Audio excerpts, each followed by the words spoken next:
This is On Point with Miss Britt, bringing you Week 10 NFL recap. So let's get into it. Of course, you already know what I'm going to start off with. The Eagles versus the Commanders. So them Birds took their first loss of the season to the Commanders. The score was the Commanders won 32-21. The Eagles trailed 14-20 at halftime. They tried to make a comeback in the fourth quarter when Jalen Hurts threw a 51-yard pass to Quez Watkins. Watkins tried to get extra yards, and he ended up fumbling, and Washington recovered. A.J. Brown had a catch knocked off his hands, and it turned into an interception. And then the Eagles tight end, Dallas Goedert, he fumbled when linebacker Jamin Davis grabbed his face mask, which everybody was talking about it, that the refs didn't even call it. So it shouldn't never even been a fumble because it should have been a face mask penalty. So that hurt them. The Eagles had 4 turnovers. At the end of the game, there was a late unnecessary roughness penalty on Washington's quarterback, Taylor Heineke, which extended Washington's drive. Taylor Heineke, he ended up finishing 17 for 29, 211 yards. Washington's receiver, Terry McLaurin, which is a former Buckeye, I just want to put that out there, had 128 yards. And Joey Sly kicked 4 field goals. And them Birds lost to the Commanders. The Commanders, though, yeah, y'all's first loss was to the Commanders. Come on now. That's sad. I'll just have to bask in that. All right. Now, this next game was probably one of the most exciting games of the weekend. It was crazy. Like, I'm thinking it's over. I was getting ready to walk away, and then it just got real. So, I'm talking about Vikings versus the Bills. First of all, the Vikings were down most of the game, and they came back. Let's start there. But the Vikings, they took advantage of 3 turnovers by Josh Allen in the fourth quarter. Josh Allen's first interception on 4th and goal from the 2 led to C.J. Ham scoring on a 3-yard touchdown run to bring the score 27-23 with 4:34 remaining. So then Buffalo's defense, they stopped Kirk Cousins on 4th and goal with no gain with 49 seconds left. So I'm like, okay, it's over. It's a wrap. It looked like Buffalo was about to win it. And then here comes Josh Allen. Josh Allen muffed the snap from center Mitch Morse, and Vikings linebacker Eric Hendricks recovered for a touchdown.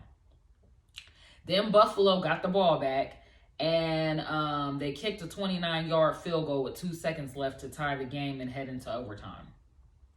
During that game-tying final drive, Gabe Davis, he had a 20-yard catch, and they ruled complete. But then after the game, I guess the refs came back and said they didn't have time to review it, and he should have. It actually was incomplete because after they reviewed it, he didn't maintain control of the ball, and the ball touched the ground. So they ended up heading into overtime. And Greg Joseph put the Vikings ahead by kicking a 33-yard field goal with 3:42 left in overtime. And Buffalo got the ball back. But Patrick Peterson, he intercepted Josh Allen with 1:12 left on the clock. And MVP of the game goes to Justin Jefferson. This guy is unreal. He had 10 catches for 193 yards. And then that most notable one-handed 32-yard catch on 4th and 18 on Minnesota's final drive of regulation. So he actually kept them in the game. If it wasn't for him, they probably would have never won it.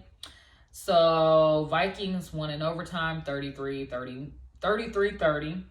And Kirk Cousins threw for 357 yards, a touchdown. He had 2 interceptions, and the Vikings are now 8-1. Okay, next game.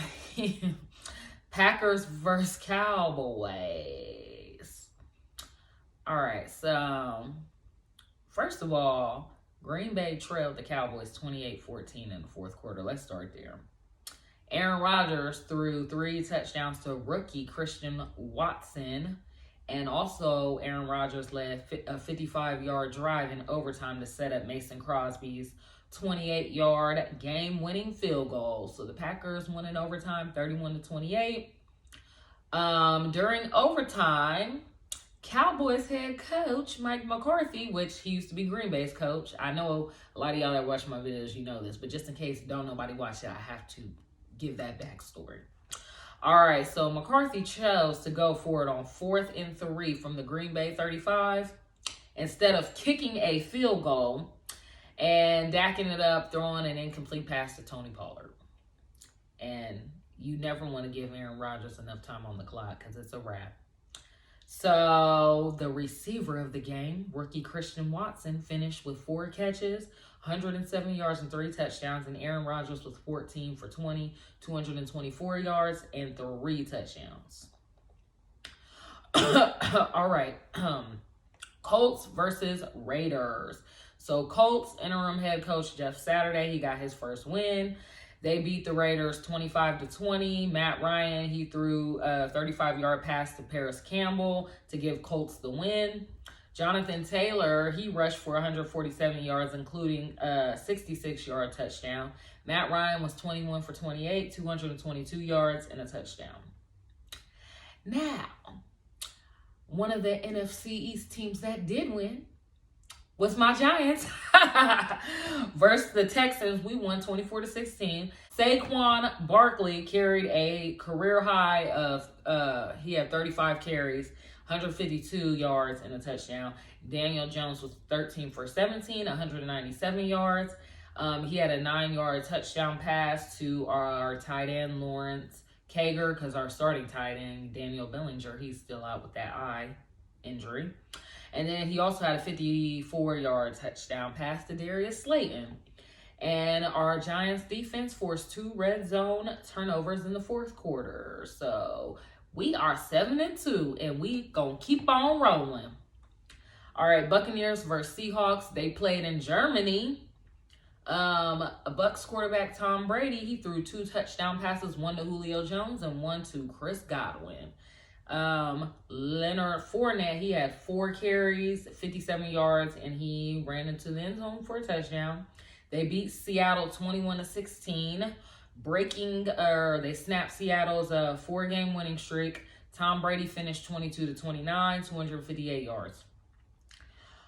Okay, now, next, the Bears versus Lions. Can we please get Justin Fields some help? Because I'm tired of him putting up these crazy numbers for nothing, just for them to lose.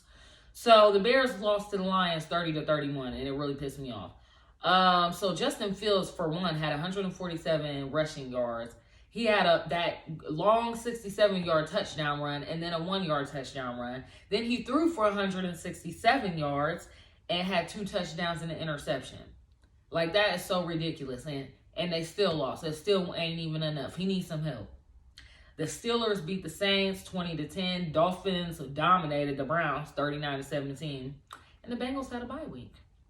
So that's all the recap that I have you for this week. And let's see what this week brings. And I can't wait for next week because y'all already know what time it is. It's Thanksgiving. And I'm out.